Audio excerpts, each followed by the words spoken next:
The 2026 World Cup is going to be the biggest one ever. More teams, more stars, more matches. But even with 48 nations, football still finds a way to leave some of the biggest names at home. I mean, let's start with Neymar. He's probably not going to get selected. It seems pretty obvious to me that Ancelotti doesn't want him. Now maybe the pressure from the media and Neymar fans will get to him. I mean, you even had Kylian Mbappe pushing for Neymar to have his last dance at the 2026 World Cup. But I'm pretty sure that Ancelotti is not going to take him. Whether it's his injury history, or maybe he just doesn't want Neymar around the youngsters, we probably won't see Neymar at his final World Cup. And it's sad to see because I understand that Neymar is not who he used to be. This isn't the magician that we saw at Barca or at PSG. He's nowhere near as good as he was even back in 2022. And even then, he still wasn't anywhere near prime Neymar. And listen, he's not going to change the issues that we are seeing with the Brazil national team. Neymar with one leg isn't going to help this team defend better. But I still think there's a lot of use in him playing. I think he can still be effective in those last 10-15 minutes against a country that's playing a very haram low block. He has still had moments at Santos, and the Brazilian league, it's physical. It's not some retirement league. The defenders going hard. A lot of the players are super athletic. So yes, his injury history is not good. He's basically playing with one knee. But I still think that version of Neymar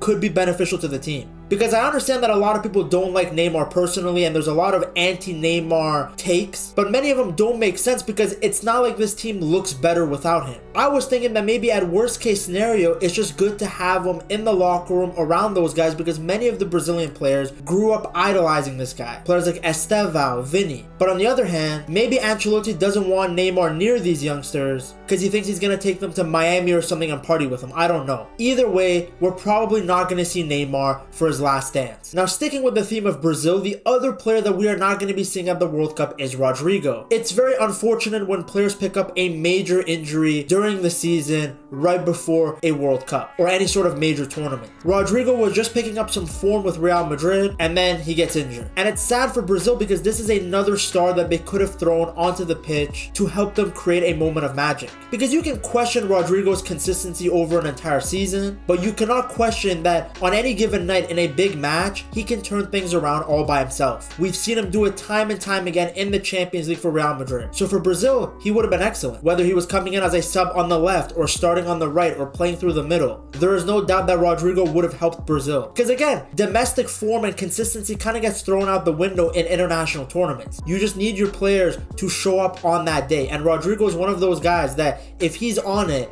on that night, he will cook teams. We have seen it so many times. I guess in some ways, in a very sad way, it makes the selection process easier for Ancelotti because Brazil have a lot of stars, a lot of players that can play different positions. Now he doesn't have to worry about where to fit in Rodrigo, but a healthy version of him would have definitely helped this team, especially since he would have been playing under Ancelotti, a manager who really got the best out of him and Vini together. Then we get to Victor Osimhen, arguably the best African player in the world since basically Salah has had a massive drop-off, and yet he won't be at the World Cup because Nigeria didn't qualify. And it's tough to see because everybody talks about the lack of elite number 9s out there, but Osimhen is one of those elite 9s. He's an excellent player. He's been killing it for Galatasaray. Fast, strong presses. I mean, there's a reason that many people want Barcelona to sign him. Because in today's market where there is a lack of true number 9s, you have to appreciate the guys that are doing it at the highest level. And for me, it's him, Kylian Mbappe, Erling Haaland, and Harry Kane. He absolutely deserves to be in those conversations. I know he gets overlooked because he's playing in the Turkish league, but we saw what he was capable of in the Champions League as well in European competitions. So it's tough not to see him at the World Cup because that also means that we won't be seeing Nigeria at the World Cup, and they're always an African powerhouse. They could have caused some upsets, but unfortunately, they will not be there. The other elite striker that won't be at the World Cup is Robert Lewandowski. Poland had a last chance to qualify, but unfortunately, they lost to Sweden. Maybe a bit of a passing of the torch moment with Victor Gyökeres scoring the winner and Lewandowski going home. But again, it's very sad to see because Lewandowski is arguably the greatest striker of this generation. Even though he's pushing close to 40, there are still moments where you see why he was considered a world-class striker. Like, yes, he's getting older, he's not as fast as he used to be, he's not as sharp, but man, can this guy still score goals. And I guess it's a little bit unfortunate because when you look at elite strikers, especially Lewandowski, who's been so good for so long, he doesn't really have an iconic moment with Poland on the international stage. Like, whenever people speak about Lewandowski and his legacy, it's going to be about the fantastic seasons he had at Dortmund under Klopp, the domination he showed at Bayern Munich, and because of recency bias and obviously some of the great seasons he's had with Barca, he'll be remembered for that period of time as well. But that's it. He's not going to be remembered for the goal that he scored against Saudi Arabia at the World Cup, or him scoring against Spain at the 2020 Euro. And it's a shame to see because this guy was so world class. And yet, at the top of my head, I don't remember any really iconic moments or campaigns for Poland. And I mean, it is hard. He's an out-and-out number 9. I don't think realistically he was ever going to be able to replicate his club form to the international stage. It's different when you're getting fed by the likes of prime Mario Götze and Marco Reus at Dortmund, or Thomas Muller and Robry at Bayern, and now Lamine Yamal and Pedri at Barca. The Polish national team, they've got some great players like Zielinski, but they don't have that sort of quality to feed Robert Lewandowski. But either way, with Unk getting old, it would have been nice to see him go off on a last dance at the World Cup, especially with more teams in the competition, but Lewandowski will not be there. Then we get to Italy. Now, Italy don't really have any superstars anymore. Their 3 best players are Donnarumma, Tonali, and Barella. And of course, they will be missed at the World Cup, especially Donnarumma, because he's one of the few Italian players that is actually one of the best in his respective position. But Italy as a whole, I mean, this is a crumble. This is a collapse of one of the greatest footballing nations out there. We're talking about a team that now has failed to qualify for 3 World Cups in a row. The last time these guys were at the World Cup, Suarez was still biting people. And it's funny because in between that, they still won a Euros. But you look at their national team and this is a complete collapse. This is a nation that produced Francesco Totti, Del Piero, Maldini, and now you gotta watch the likes of Retegui and Esposito. They don't have any mega superstars. Now, the 3 guys that I mentioned earlier will be missed. Like I said, Donnarumma has been doing very well for Manchester City. He's an elite goalkeeper. It was only a year ago that he helped PSG win every single trophy possible. So he's excellent and he will be missed because at the World Cup, you want to see the biggest stars. And in the goalkeeper position, there are not many people better than him. Now, Barella and Tonali, they're good players. They're not mega superstars. Tonali, in fact, he's actually completely overlooked just because he looks like Pirlo and he's Italian. People think he's some Italian maestro, but his profile is actually closer to like a hard-working English central midfielder than an Italian conductor. But at least he is one of the better players too. He's been doing very well in Newcastle. So it's another top-rated player, another relatively big name that won't be there in the summer.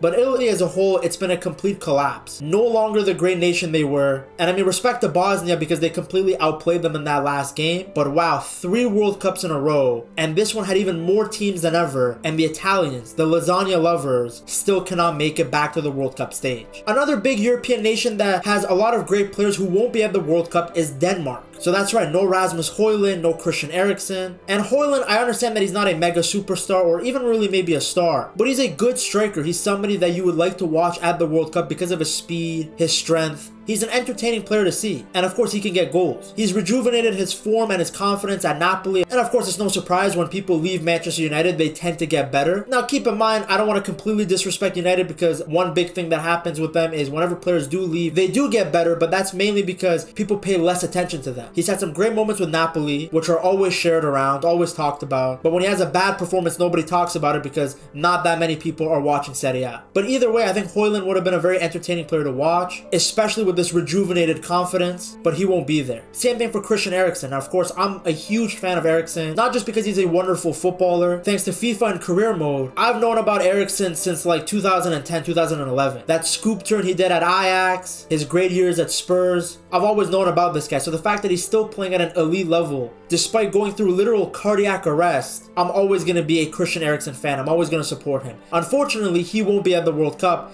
and neither will his nation. Another player that won't be at the World Cup is Zinchenko. Again, not a mega superstar, not even really a star, but a pretty big name, I would say. I think these guys are all considered big names when you increase the size of teams at the World Cup. There are 48 teams in the competition, and yet Ukraine won't be there. Now, yes, Ukraine is not at the level they were under maybe Andriy Shevchenko, and they don't have a superstar like that. But whenever these European clubs end up not making it, even though they've increased the amount of teams, it's worth talking about, and Zinchenko is still a good player. Then another big player that is missing from the World Cup because he retired is Toni Kroos. Now, I don't know what it is about Kroos, whether it's his incredible campaign at the 2014 World Cup or his goal at the 2018 World Cup. I just always associate the World Cup competition with Toni Kroos. I don't know what it is. Whenever I think about the tournament, I just imagine his white Adidas shoes, his beautiful long passing, his shooting. I don't know what it is. Him, Thomas Muller, that whole Germany team from 2010 to 2014 is like ingrained in my brain. And it's a shame he won't be there. because he is somebody that I always associate with big international tournaments, but he retired. And he won't be helping conduct the tempo and dictating play for the German national team. And with Kroos, what I respect about him is he's one of the few footballers to actually leave the football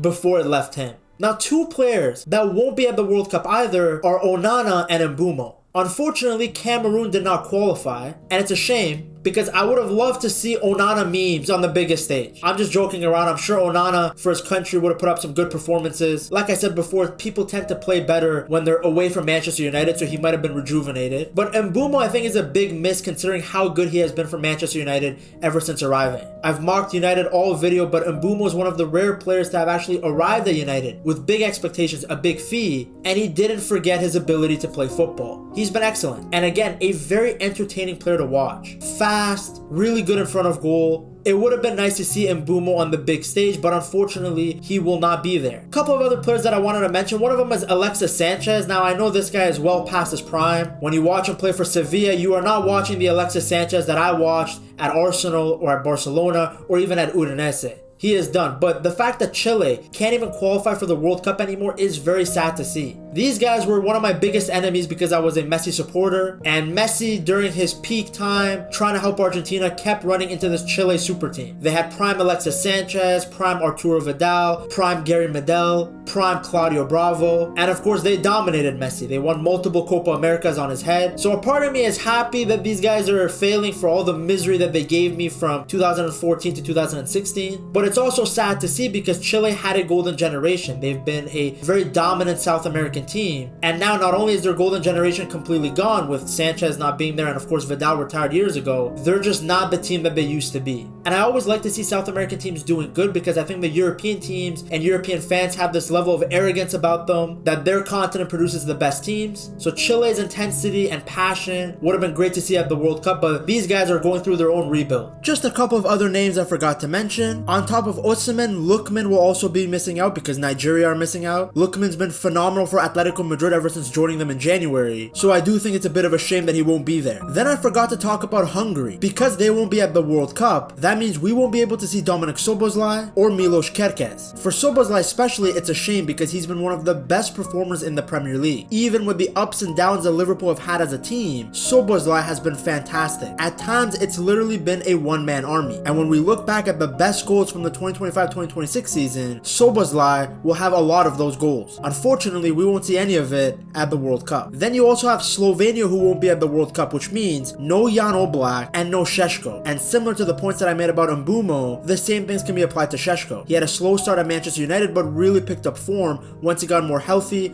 and more adjusted to the system. By adjusted to the system, I mean that Carrick came in and he didn't have to play as a target man in a 3-back anymore. But despite his great form, he cannot come in and replicate it at the World Cup because he won't be there. And lastly, we have Aubameyang. I don't think Aubameyang is a star anymore, but it is a shame that we never saw him in Gabon at the World Cup. With more spots, you would hope that someone like Oba would be there, but he won't. And then the last player I want to talk about was Kvaratskhelia. Now, Kvaratskhelia, I don't know how many people expected Georgia to actually qualify, but it is sad to see one of the best wingers in the world not be at the World Cup. Kvara, what he's done at PSG, what he was doing at Napoli, this guy is elite. Especially, again, if you watch him play in big Champions League nights. Like, he just decides to take over. PSG don't win the Champions League in that 2025 season if they didn't go for him in the January transfer window. And think about how luxurious PSG are that they can bring a guy like Kvara off the bench. On most clubs, he would be the face of that team. For PSG, he gets rotated with the likes of Dembele and Doué and Barcola. But again, it would have been nice to see him. You guys remember at the 2024 Euros, Georgia were very entertaining and Kvara had some great moments. They actually pushed Spain a lot in that round of 16 game. But again, this is another top player that unfortunately